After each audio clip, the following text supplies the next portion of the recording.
Hola mis queridos amigos y alumnos de filosofía de cuarto de la ESO C del IES en Olivo. Bueno, habría que quitarle un poco, en algunos casos, la razón a Ortega cuando decía yo soy yo y mi circunstancia. Aquí, en el caso que nos ocupa de la infección mundial del coronavirus, es la circunstancia la que invade totalmente al yo. Pero bueno, de lo que vamos a hablar hoy es de otra cosa, del tema 10, realidad y metafísica. Ya hemos hablado durante 2 clases, de hecho hemos hecho en clase la actividad 1, que ya está programada, a través de un streaming que yo os citaré dentro de unas horas, o mañana o esta tarde, ya veremos, dependiendo del tiempo. Cuando lo hago, haremos también la actividad número 2. Bien, pues lo que vamos a hacer ahora es, a través de esta presentación que tenéis aquí, ir dando la clase del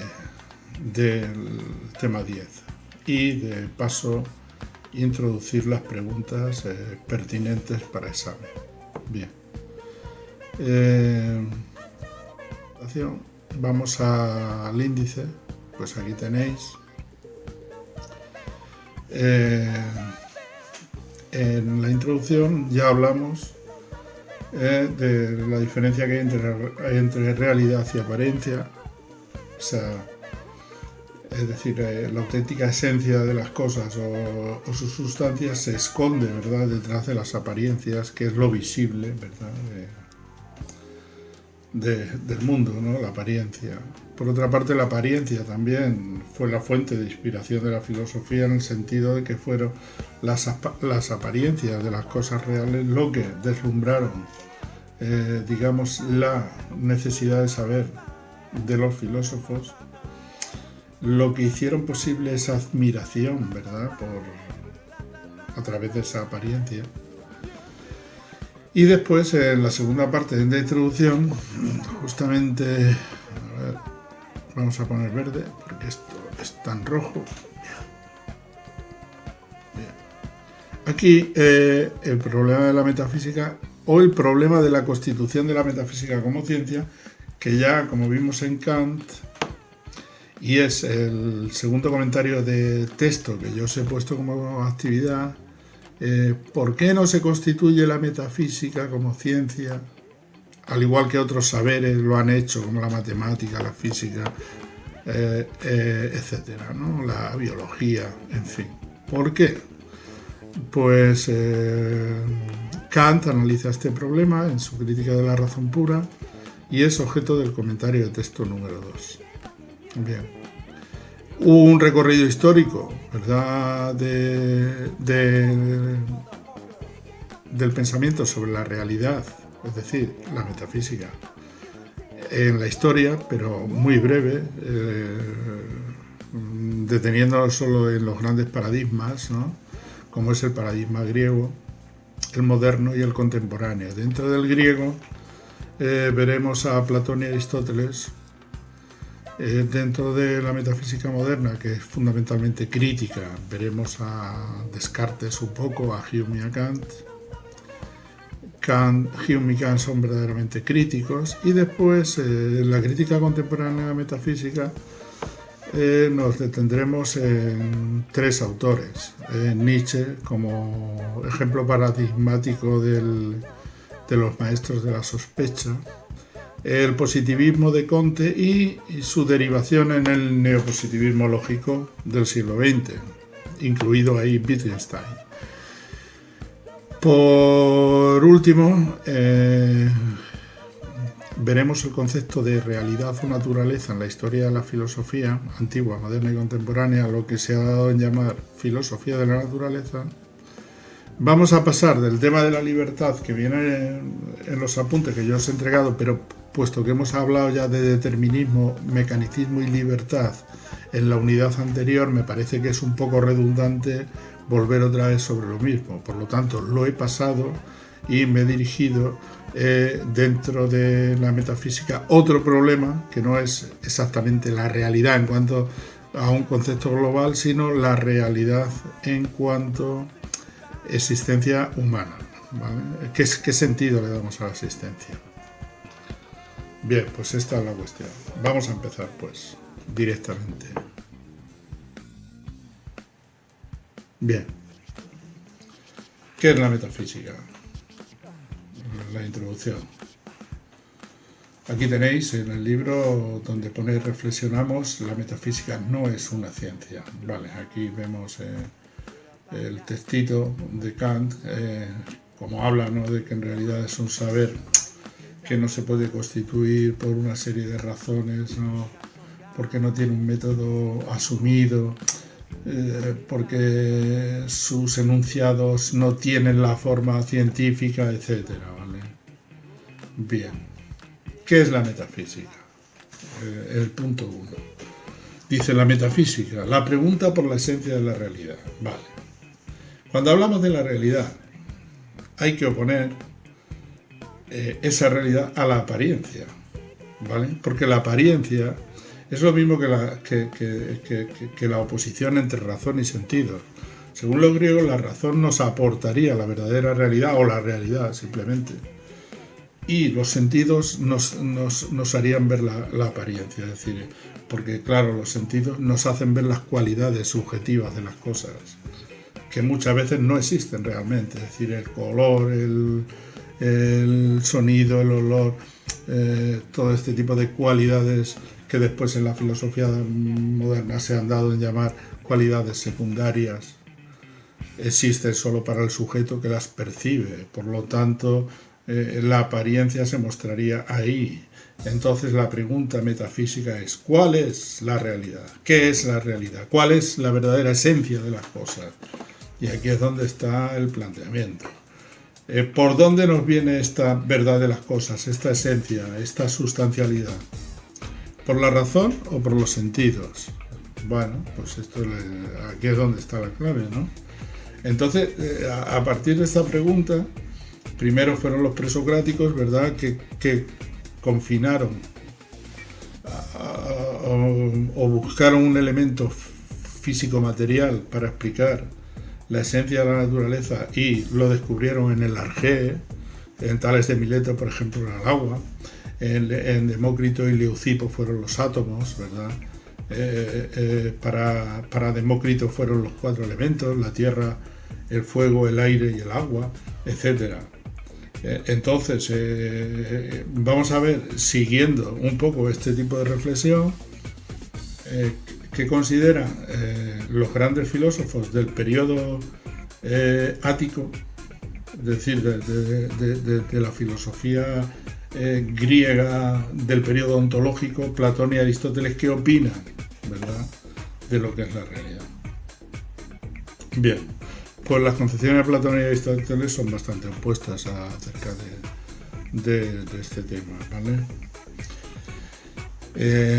Quería comentaros, antes de pasar a ver este tema, volver otra vez sobre la cuestión kantiana que hemos visto en el texto, que la metafísica es un saber problemático porque no ha encontrado el camino, el método desde un principio, como por ejemplo la geometría lo encontró con los elementos de Euclides, ¿no? Y se ha desarrollado hasta el siglo XIX a partir de esos postulados, ¿no? Pues no ocurre así con la metafísica, que va cambiando según opiniones de filósofos, ¿vale? Y porque es necesario, como hemos visto en el texto número 2, y después os lo voy a explicar con mucho más detalle cuando hagamos ese texto, por qué Kant invierte los términos del conocimiento para dar rigor y fundamento y base a lo que será el conocimiento de la metafísica. Y por eso habla de revolución copernicana. Después veremos exactamente la analogía que hace Kant acerca de, o poniendo de ejemplo o de paradigma a Copérnico, cómo tuvo que cambiar él su sistema y cómo Kant también va a cambiar su sistema para hacer posible la metafísica o para cuestionar la posibilidad de la metafísica. Vale. Bien, bien, vamos a la metafísica griega. Aquí tenéis... hemos hablado un poco de los presocráticos sobre, pues, como introducción a Platón y Aristóteles. ¿Qué opina Platón que es la realidad? Pues la realidad, para Platón, o lo que es el mundo sensible que nos movemos, es el mundo de la apariencia, ¿vale? El mundo de la doxa, el mundo de la opinión. Por lo tanto, verdaderamente, dice Platón, debe haber otro mundo que sea verdaderamente el prototipo o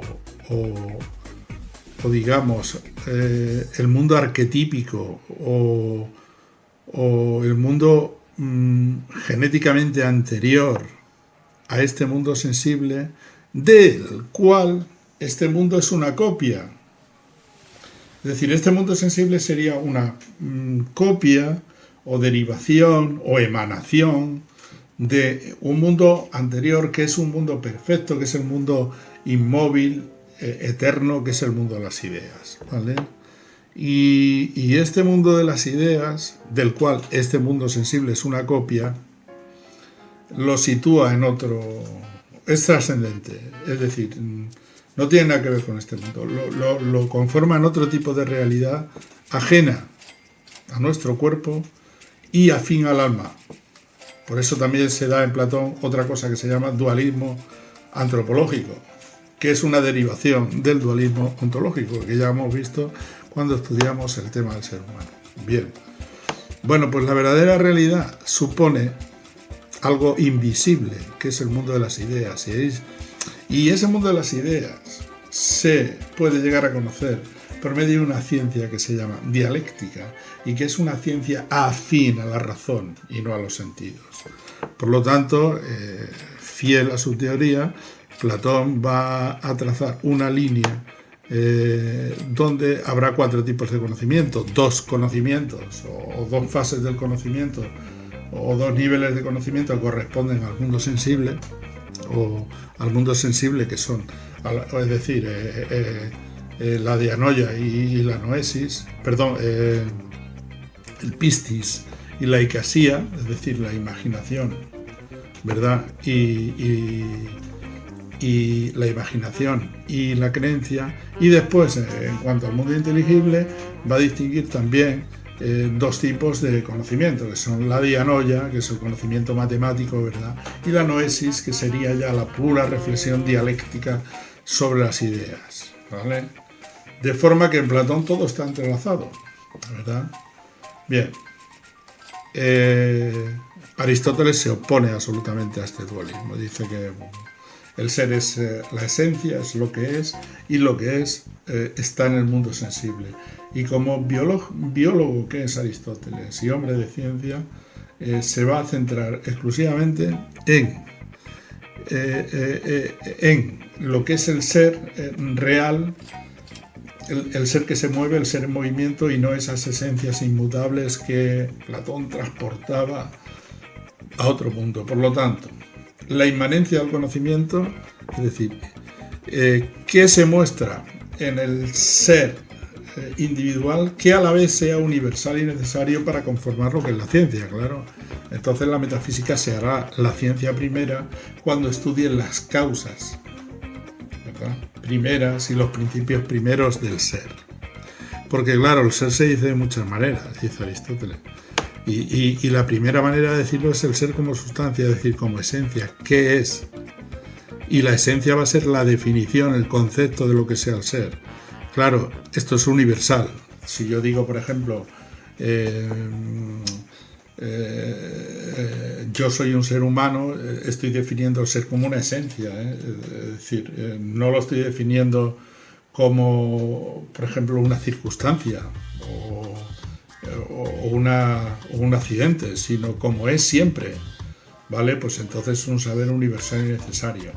Por lo tanto, Aristóteles se remite, ¿verdad?, al ámbito concreto de la realidad, no necesita una explicación de tipo trascendente. Bien, no nos podemos detener más, y esto, en fin, lo tenéis que entender, ¿vale? En la etapa evidentemente en la etapa medieval se siguen las reflexiones. Dentro del cristianismo, pues un poco las reflexiones griegas transformadas para lo que será la fundamentación del pensamiento cristiano. Ya hemos visto cómo funcionan esto en temas anteriores, San Agustín, Santo Tomás, no podemos detenernos. Y vamos a pasar a lo que es la metafísica en la época moderna, después del Renacimiento. Para comprender cómo es la metafísica en la época moderna, tenemos que remitirnos también a lo que se dio en llamar al movimiento cultural, que se dio en llamar cultural, y científico se dio en llamar la revolución científica, por lo cual el paradigma antiguo que colocaba a la Tierra como centro del universo es suprimido y se acepta otro sistema, otro paradigma, que es el heliocéntrico, es decir, se coloca el Sol en el centro de la Tierra, en el centro del mundo, siendo la Tierra desplazada y el ser humano como tal ya no es,